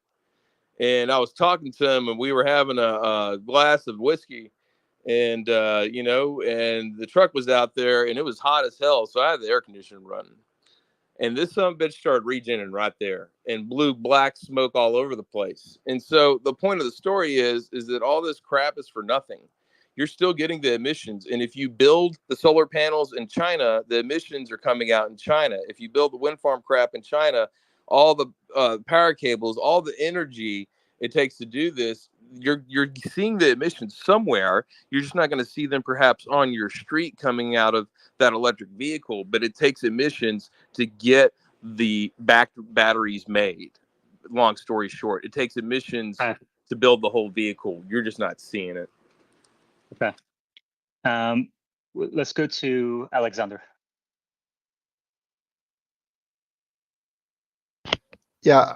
Do you hear me? Yeah, now you hear me. I just want to say, sorry. I just want to say that in Sweden, we actually have 100% renewable energy, and our cost for energy or per kilowatt is right now 17 cents at the max, 5 cents at the low end. Okay, thank you. Trevor. Yeah, I don't know when we'll reach, 90%, but I do believe that Dave Mack's story about his neighbor really illustrates something that I believe strongly, which is that most people today, it makes more sense to have an EV, but lack of information is what's stopping them. And all of the factors that make it make sense today will improve. I mean, and you guys are having this discussion. I think electricity will be flat or lower. Charging infrastructure will be better. Autonomy will play a factor. We'll have cheaper EVs. So I don't know if it'll be 10 years, but I can't see a future where in 10 years it's not the vast majority. Okay. Nostradani. Hi, I'm loving this discussion. I just figured I'd lend my background to you guys. I come from a background similar to Tom. I'm a retired iron worker. I've worked at one of the only lithium mines in the northwestern hemisphere. Okay, because the lithium is so rare, and as well as copper mines and what have you, and built many structures. And I'm a retired man. I'm on a fixed income, and I think there's a little bit of logical disconnect with the everyday people. I've been a hobbyist for many years with RC cars and things of that nature, so I do have a little bit of understanding between the battery chemistries, between the lithium ion, the lithium ferrous, nickel cadmium, various natures of the batteries, their stabilities, and the expense and what it takes to get them out of the ground. And I've built many a power plant on the West Coast throughout my years of work. And I'll just land it there. And if you have any questions, I'd be happy to answer them too, because I honestly think that there's a battle between pragmatism and what's the word I'm looking for? Optimism. I think this is where pragmatism and optimism meets. And I'm hearing one side, there is very optimistic that is motivated by the want to do well by themselves, the environment around them, their family, their friends. And then there's pragmatism, which I would say is much like Tom and myself and people who have worked around these industries that see the level it takes to get these items, whether they be from the ground or to build the office in which you need to perfect your AI systems in your offices. This ground up with it. I think this is a good meeting and a good space, and I'm enjoying it. And I just wanted to join in the conversation. And if you had any questions about, say, tri-powered electrical power plants or nuclear power plants or even structural steel, and you were discussing robotics and the replacement of the blue collar man. I do have some opinions on that, and like I said, I have worked in these facilities such as copper mines in Yarrington, Nevada, and Silver Peak, Nevada. If you care to Google it, was one of the first and only lithium mines in North America at the time. Okay, good. Well, it's good to have you on the space. We have a lot of new speakers, and I really appreciate everyone for joining the conversation. And I love how two sides can connect in this space and share their views. Let's keep it going. Wessex. Yeah, I just wanted to say that I totally agree with Tom in that he seems to understand that energy consumption is rising rapidly. Elon points this out quite a bit, and energy creation is not. And I think in our world, our bubble, we don't really realize that. I've been studying this a lot, and I've mentioned in this space many times the book called The Grid by Gretchen Bach, which I highly recommend people check out. And I think you know, the All In podcast about 2 episodes ago really went in deep about the economic advantage that China will have over our country because they're investing in micro nuclear facilities, whereas we're far behind. We're really not focused on energy creation in our country. And we fast forward 20 and 30 years when China can basically have energy at no cost, and we have, hopefully we fixed it by then, but we have exceeding costs. We have a real national security issue. So anyways, just want to point out, Tom, you're right. And then Tom, please invite me when you have that space, okay? Matthew.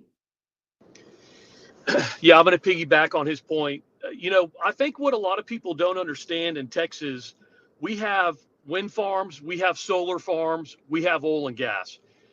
The use of power that is going to take in the next 10 years, just alone in the United States of America, is going to be a lot. And we're going to have to use all forms to make sure that we can provide electricity cheaply to the American people, but also through a distribution. A couple years ago, we had a freeze hit Texas that almost knocked our entire grid down. A big part of that was because of lack of maintenance and deferred maintenance. And then we just had a hurricane and a tornado hit Houston, Texas this over the past 30 and 90 days ago that took power lines down, and people were out of power. Most of Houston was out of power for 5 to 7 days, and it was a major problem. So no matter what we do, we have to make sure that we can provide cheap electricity to the American people so that we can continue to grow our country effectively. And I know you're getting ready to close the space. Omar, Tom has been trying forever to get Elon to get a Texas flag emoji on X. If you could help him do that, pal, that'd be great. All right, thank you. No clue. Go ahead. Hey, Tom, just friendly pushback on your argument of the emissions that are created to produce these clean energy products, but don't you view that as a quote unquote one-time cost? Because once these products are made, they obviously don't continue to produce harmful emissions. So I kind of view it as a one step back, two step forward type of thing. Do you view that differently? I do, and here's the reason.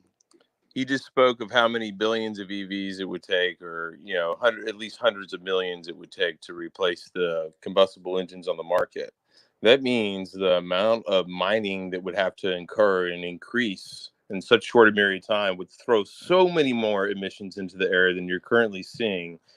You just wouldn't see them at your front doorstep. And so the liberal mindset is, Tom, your big diesel truck can't regenerate here on Hollywood Boulevard in California. How dare you? You must drive that out to the country and regenerate your diesel truck away from me. And don't let the emissions be within my view. And so that's the whole idea. They want to just remove the emissions away from in front of them or in their county area by regulation, local ordinance. But in fact, the emissions to make these batteries are still going to be happening. They're just not going to be happening in front of your own eyes. They're still going to be happening, and they would have to be happening at an exponential rate from what it is right now. And then the mining itself, which we haven't even discussed, which the former gentleman that was just speaking, mining can really do tremendous damage to the environment, surface mining, and we haven't even broached that topic. But the Railroad Commission does regulate mining in Texas, and I would be happy to talk about that further. Okay. Obviously, this is going to be a multi-day conversation. Just want to kind of get everyone's views introduced in the first day, and everybody's welcome. Every day we can continue this topic.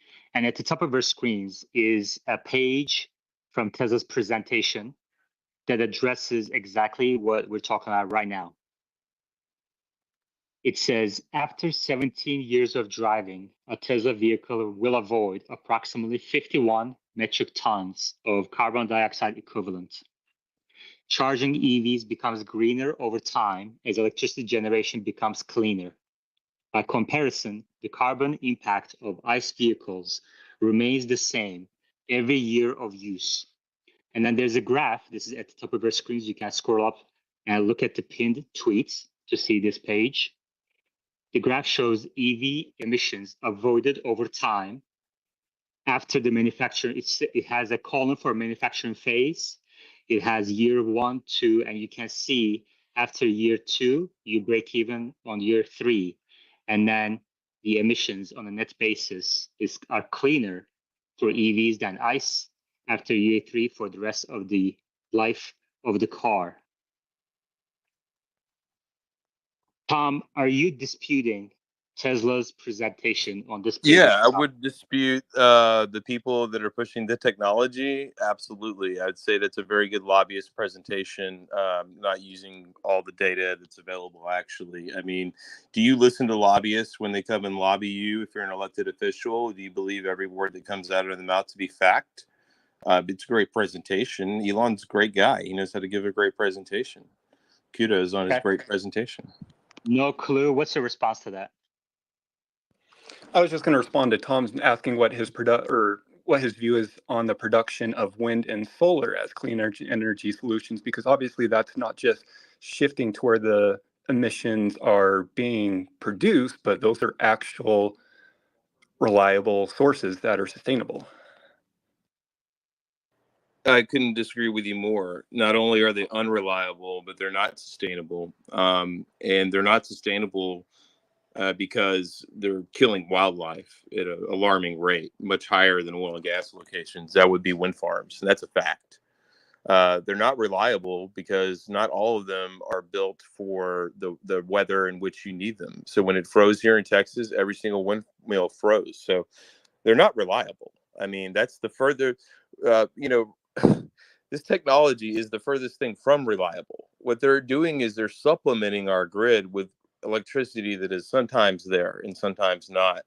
And they're subsidizing the cost of it substantially, and they're raising the price of electricity artificially in order to make this technology competitive because they themselves have invested into it.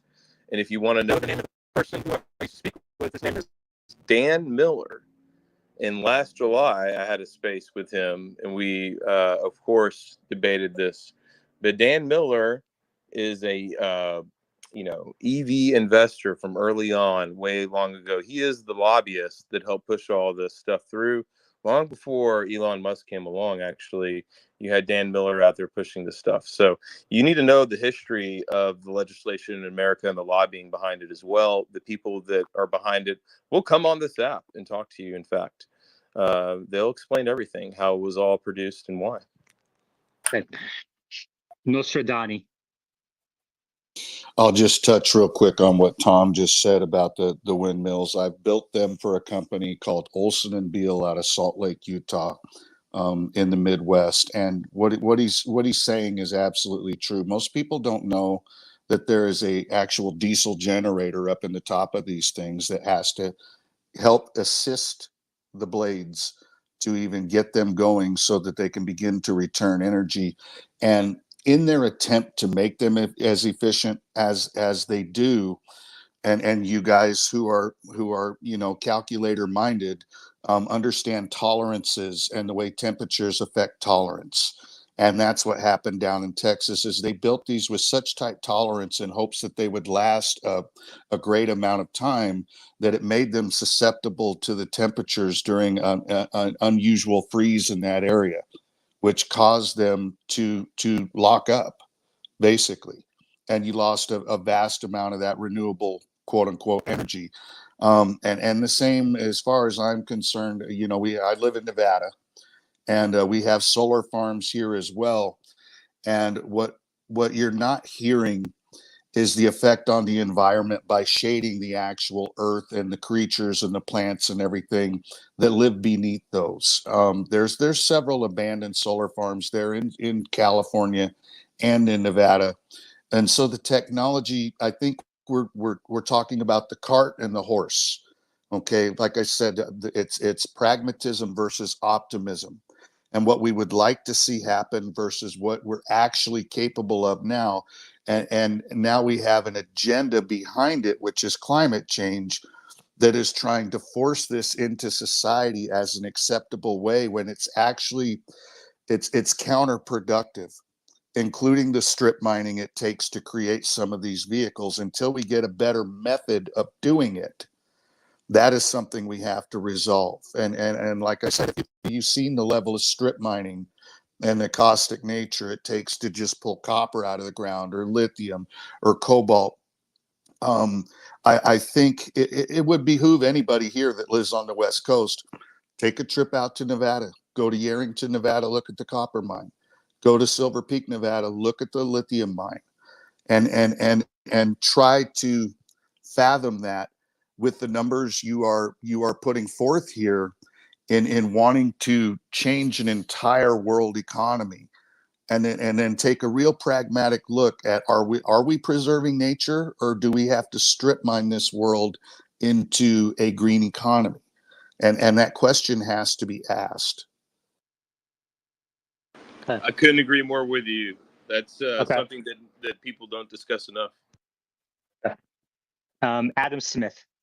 Oh, thank you. I just really wanted to quickly touch on what you said about AI and blue collar workers. I currently work for 988.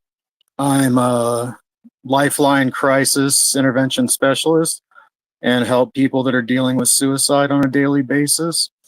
And we had a convention in Las Vegas about a month ago where they revealed the new AI, which I spent 2 hours with it. I couldn't tell it was AI talking to it. And you would talk about whatever, your feelings, things that are going on, excuse me, and it would reassure you. It would listen to everything you said and regurgitate it in such a way that you couldn't tell it was a computer. It's bringing in a whole new age, I think, where people that don't believe their jobs will be replaced by AI, they will. Because right now, Chat GPT-3 is like a kid with an IQ of 90.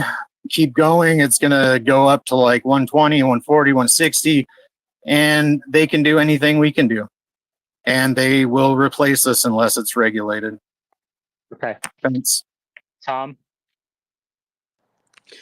Let me know when Chat GPT can unclog the drain, because my girlfriend's hair clogged up the pipe and the house is flooding.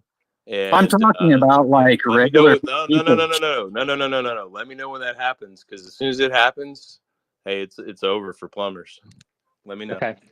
Tom, have you, so I have to kind of circle through a couple of people here. Just excuse me, this is not personal. If you have another view to share, you're welcome to come up. We have other people request and speak.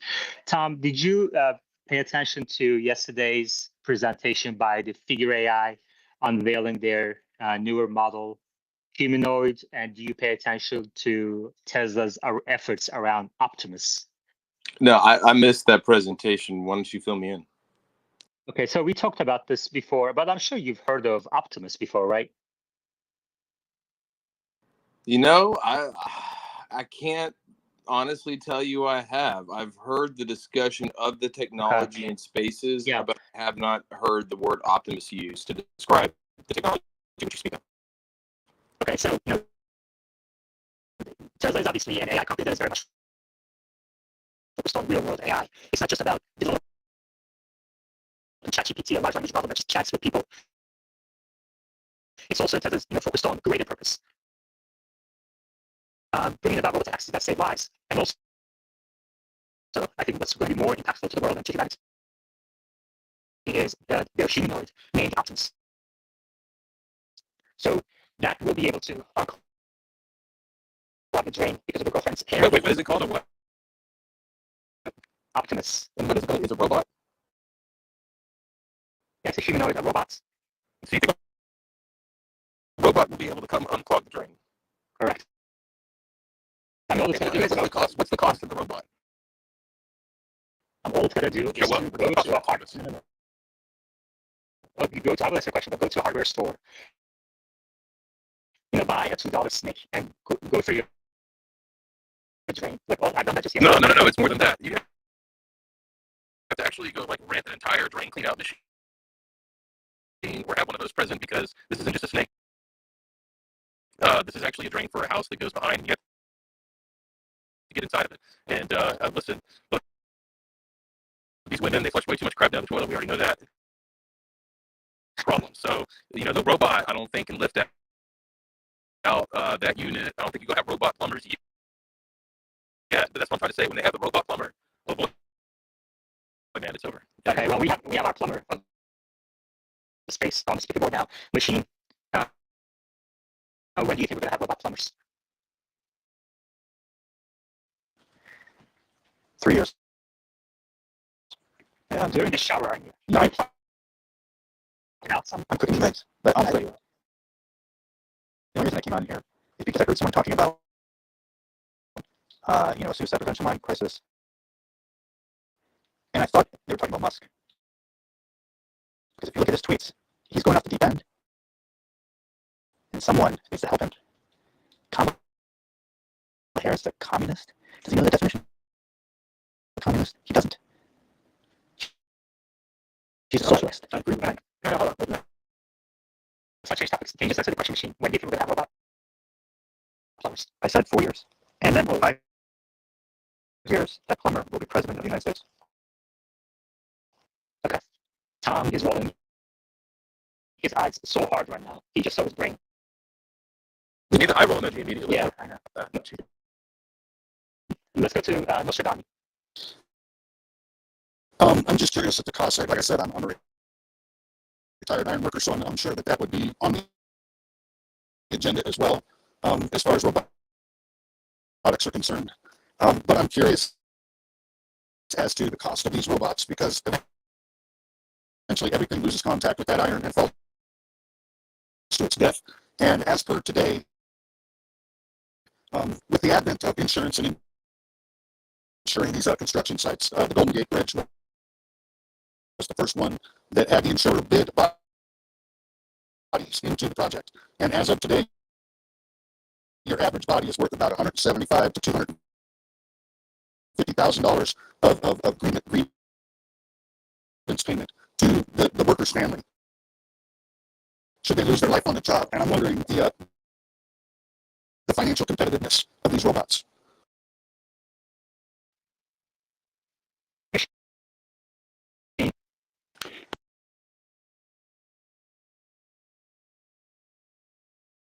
Financial competitiveness of these robots. Machine.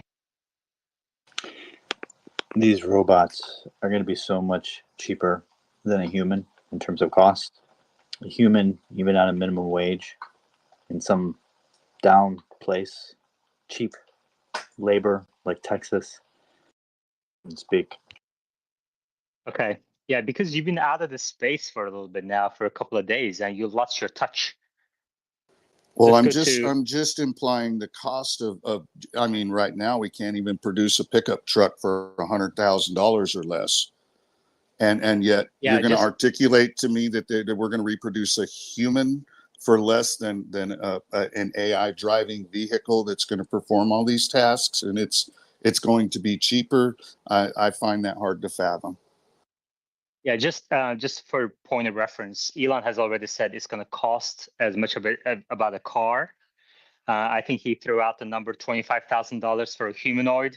And also just consider the fact that this humanoid is going to be about 120 pounds as opposed to a 2-ton vehicle. So the raw materials are going to be much, much smaller.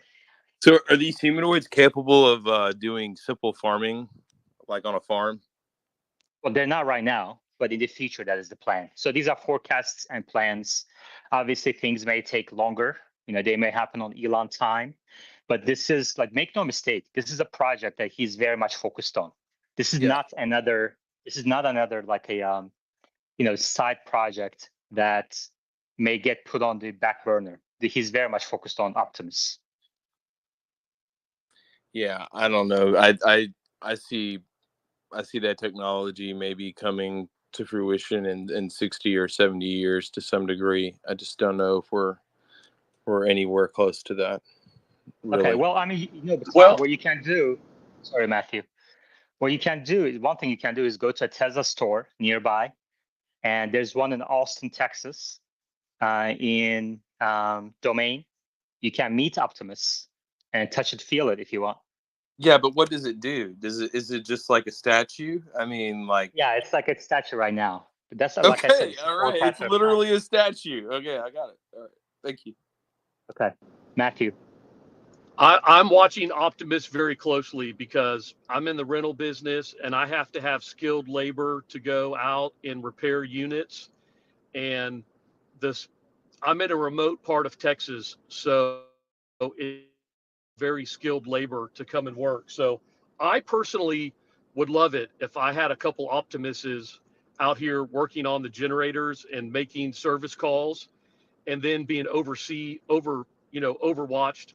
by a manager. I think it's game changing if Optimus is able to turn wrenches and change oil and manipulate like a Sage vac machine that takes old engine oil out and then you refill it.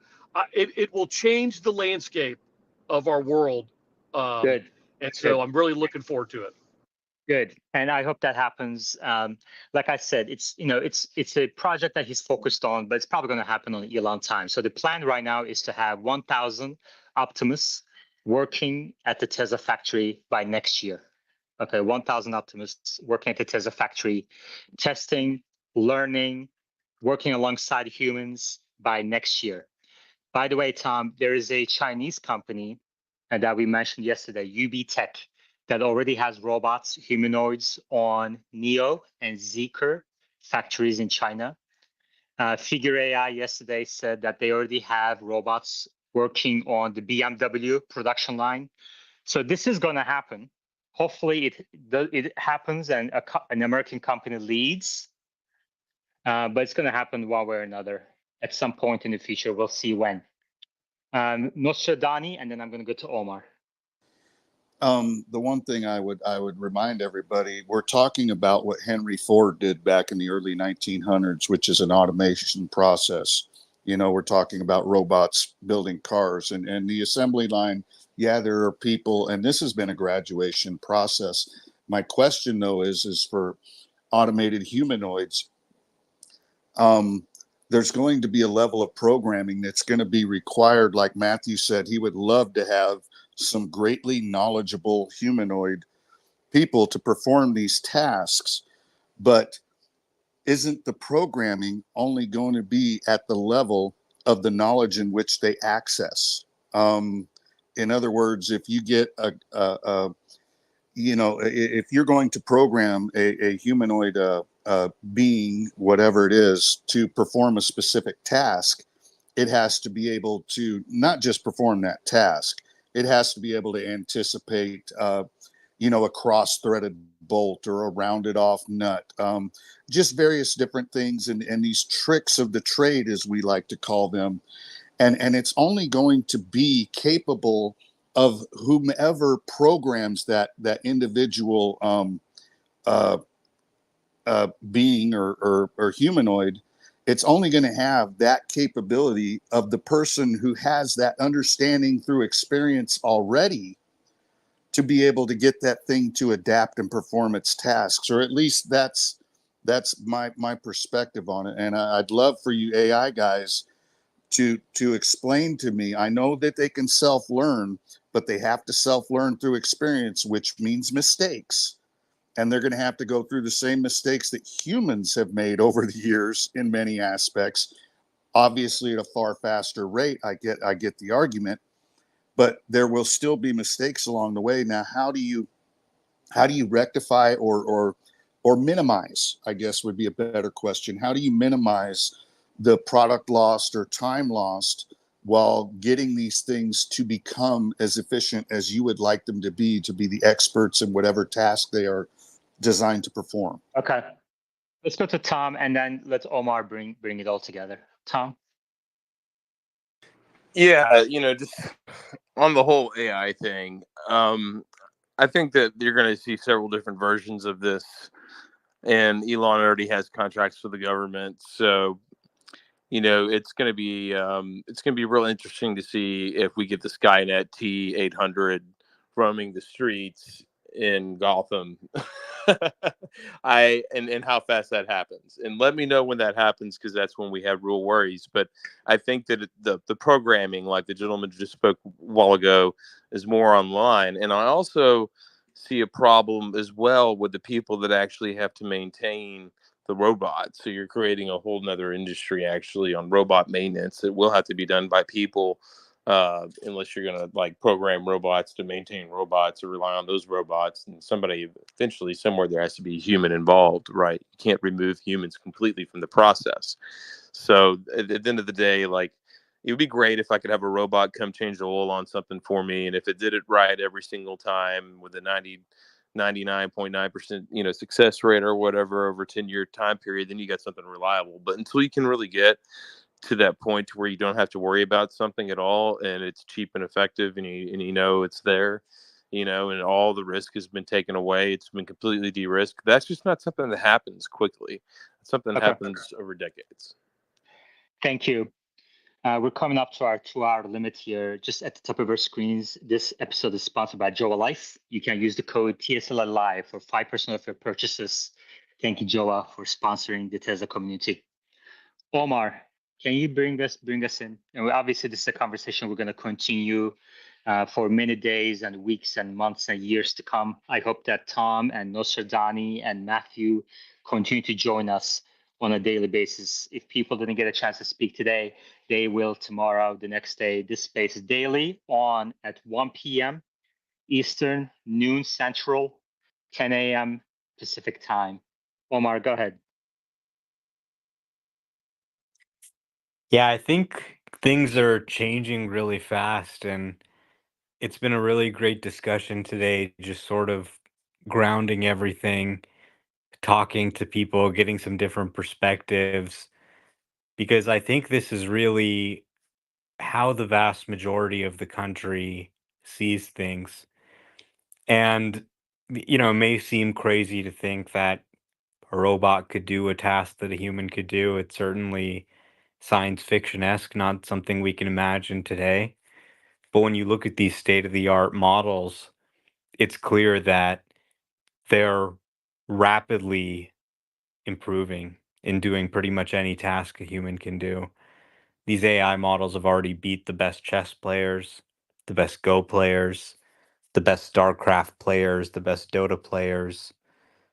They have actually had better than human performance on many of these games. So I believe over time, it won't happen overnight, obviously, it'll take years.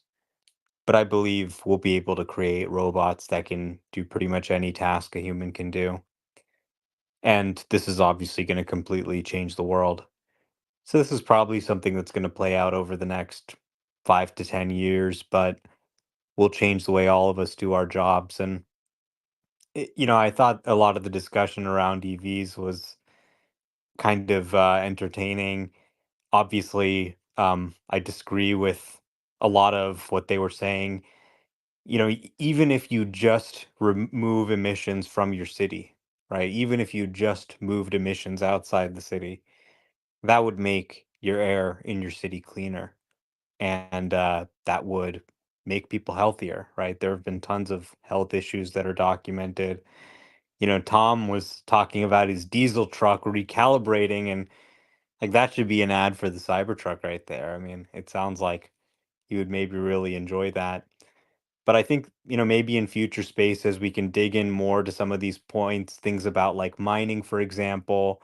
Does it really actually cause more emissions if you're moving to EV, battery recycling, things like that? Maybe we can, dig into it in future spaces, because I think the vast majority of the public, there's a lot of things they don't know about how this stuff really works. For example, there's so much innovation, so much improvement. They talked about mining, they talked about lithium ion batteries. I mean, when we look 10 years in the future, I think we'll probably be seeing a lot of sodium ion batteries where, just simple salt can be used instead of lithium. I think we'll be seeing, dry electrode coating, which is dramatically more efficient, dramatically less wasteful in terms of energy. So there's so much improvement happening. If things were just staying still, then it might be an impossible task. But when you look at all these things, it is not as ridiculous as you might think. But I really think that pragmatism. There is some truth to this, right? We may want to live in a world where, okay, everything's great, there's no emissions, la di da, it's all magic. But the reality is, it's very difficult to do that. And so some pragmatism is needed. Some use of fossil fuels is needed, or the entire global economy would fall apart. And I think little bit of pragmatism is always healthy. All right. Thank you very much, Omar. And thank you very much, everybody, for joining today. I will chat with you all tomorrow. Take care.